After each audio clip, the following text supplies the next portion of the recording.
مواہب دنیا میں آتا ہے کہ شب ولادت سیدہ آمنہ رضی اللہ عنہ کے دروازے پر کھڑے ہو کر ملائکہ نے آقا علیہ الصلوۃ والسلام پر صلاۃ و سلام پڑھا.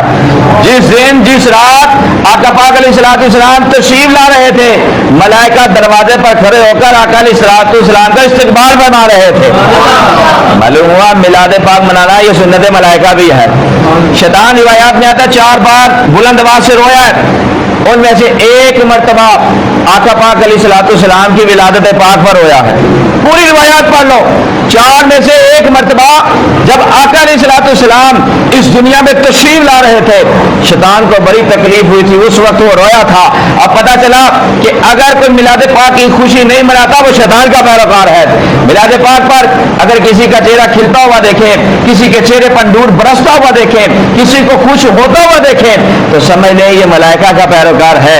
اور اگر کسی کے منہ پر لعنت برستی ہوئی دیکھیں، کسی کو روتا ہوا دیکھیں، کسی کو غمگین ہوتا ہوا دیکھیں تو سمجھ لیں یہ شیطان لعین کا پیروکار ہے.